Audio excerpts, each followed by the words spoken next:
Hello friends, स्वागत है आपका बायोलॉजिकल दुनिया में। जैसा कि आपको पता है कि हम यहाँ पर 11th और 12th से संबंधित कुछ महत्वपूर्ण टॉपिक्स के बारे में चर्चा करते हैं। तो कल हमने सिलेंट्रेटा वर्ग के बारे में अध्ययन किया था। आज हमारा टॉपिक है सिलेंट्रेटा का वर्गीकरण है। तो हम देखते हैं सिलेंट्रेटा का वर्गीकरण है वो कैसे किया गया और क्या आधार था उसका। तो हमारे पास में कौन सा संघ है? हमारे पास में है सिलेंट्रेटा संघ, जिसे आप निडेरिया भी कहते हो। तो सिलेंट्रेटा संघ का वर्गीकरण है वो किस आधार पर किया गया था? वो वर्गीकरण का आधार था पोलिप व मेंडूसा। सिलेंट्रेटा का वर्गीकरण है वो पोलिप व मेंडूसा के आधार पर किया गया है। और इसके अंदर कितने वर्ग हैं? इसके अंदर 3 वर्ग है। जो पहला वर्ग है उस वर्ग का नाम है हाइड्रोजोआ। जो सिलेंट्रेटा का पहला वर्ग है उसका नाम क्या है? उसका नाम है हाइड्रोजोआ। हाइड्रोजोआ वर्ग के अंदर आपको ध्यान में रखना है कि इसके अंदर पोलिप व मेंडूसा दोनों अवस्थाएं पाई जाती हैं।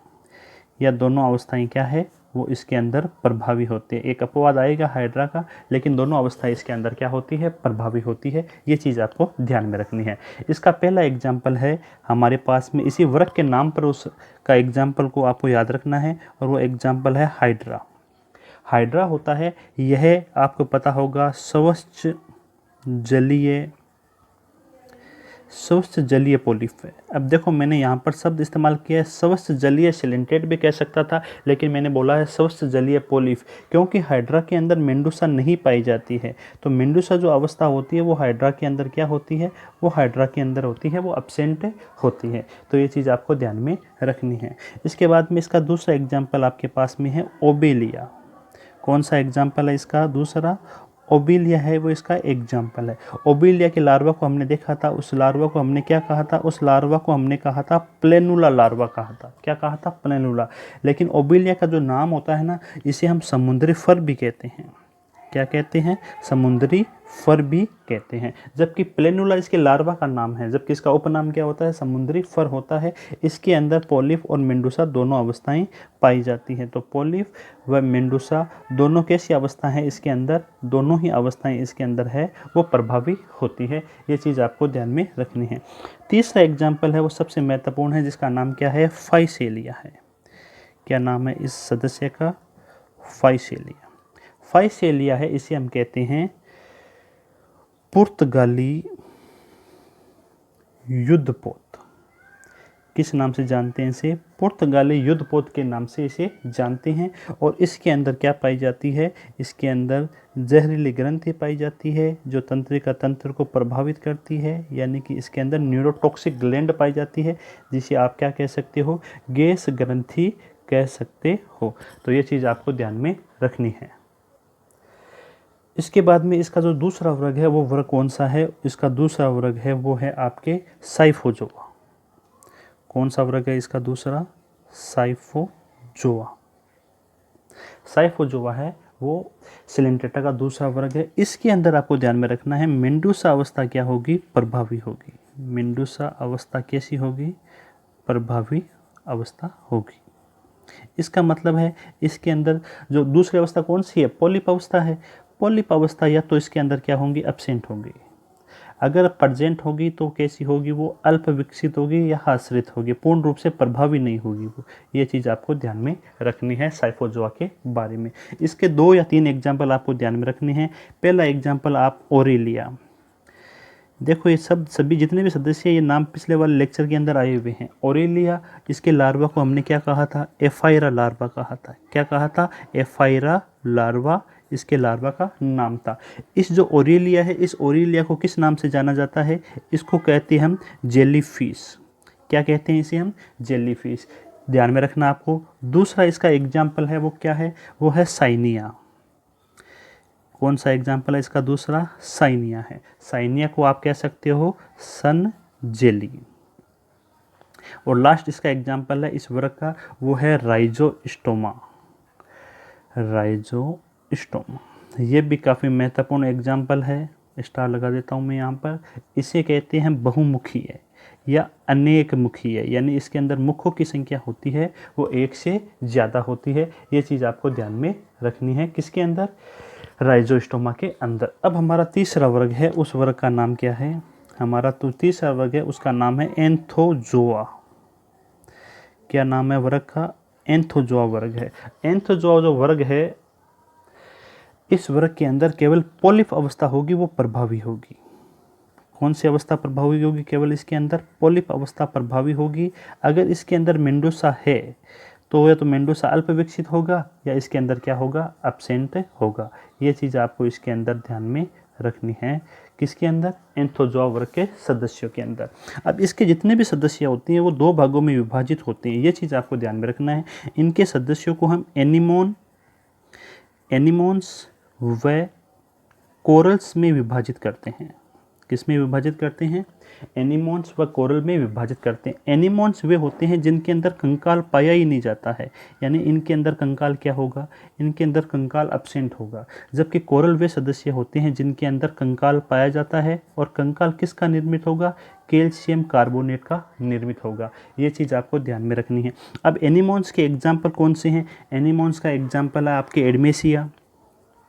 एडमेसिया ना वो क्या है? एनिमोन है। इसके अलावा मेट्रिडियम भी आप याद रख सकते हो, मेट्रिडियम, क्योंकि एनसीईआरटी के अंदर दो एग्जाम्पल है तो इन्हीं से क्वेश्चन पूछा जाएगा। मेट्रिडियम और एडमेसिया दोनों क्या है? ये होते हैं एनिमोन्स होते हैं। इसके बाद में देखते हैं हम कोरल्स। तो कोरल्स के अंदर कैल्शियम कार्बोनेट से निर्मित कंकाल पाया जाता है और इसके एग्जाम्पल सबसे महत्वपूर्ण है। पहला एग्जाम्पल है इसका पेनेटुला, जिसे हम कहते हैं समुद्री पेन। क्या कहेंगे इसे? समुद्री पेन। इसके तीनों एग्जाम्पल महत्वपूर्ण। एक है इसका एग्जाम्पल गोर्गोनिया। क्या है? गोर्गोनिया, जिसे समुद्री पंखा कहते हैं। क्या कहते हैं? समुद्री पंखा कहते हैं। एक है इसका एग्जाम्पल अल्सायोनियम।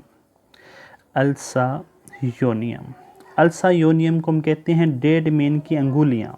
क्या कहते हैं? डेड मैन की अंगुलियाँ। किसे कहते हैं हम? अल्सायोनियम को कहते हैं। और एक सबसे महत्वपूर्ण एग्जाम्पल इसका है, वो जरूर याद रखना आपको, मिंड्रीना।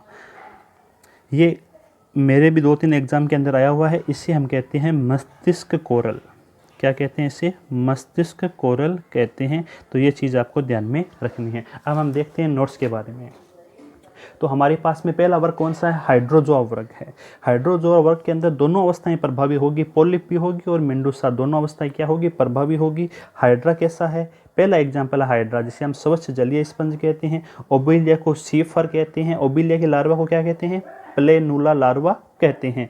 इसके अलावा ओबिलिया है, उसके अंदर पोलिप और मेंडू दोनों अवस्थाएं प्रभावी होती हैं। फाइसेलिया है, इसे पुर्तगाली युद्धपोत कहते हैं क्योंकि इनके अंदर जहरीली ग्रंथि पाई जाती है, न्यूरोटॉक्सिक या उसे गैस ग्रंथि भी कहती है, जो तंत्रिका तंत्र को प्रभावित करती है। मिलीपोरा रह गया था, मिलीपोरा को दंश कोरल कहते हैं। और बोगनवेलिया है जो कि इंपॉर्टेंट नहीं है, अगर आप याद रखना चाहो तो ये एग्जाम्पल भी किसका है? हाइड्रोजोआ वर्ग का होता है।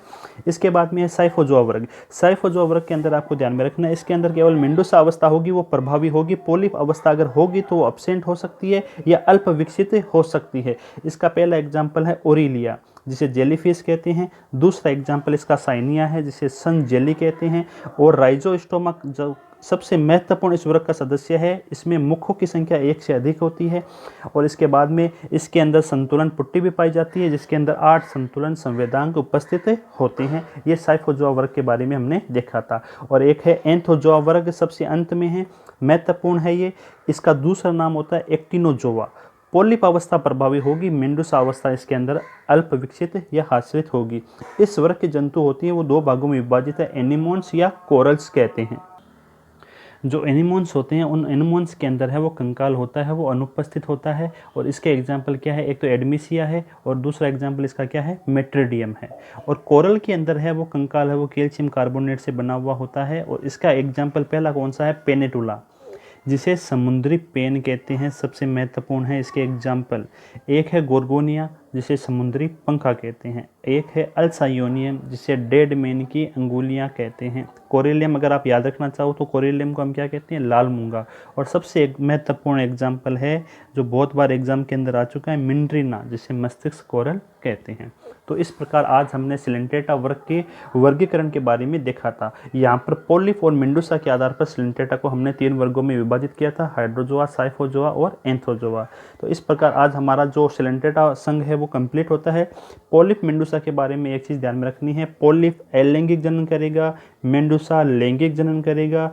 मेंडूसा लैंगिक जनन द्वारा पोलिप का निर्माण करेगा और पोलिप अलैंगिक जनन द्वारा मेंडूसा का निर्माण करता है, और यही क्रिया मेटाजेनेसिस या पीढ़ी एकांतरण कहलाती है, ध्यान में रखना है। तो आज के लिए इतना ही, धन्यवाद।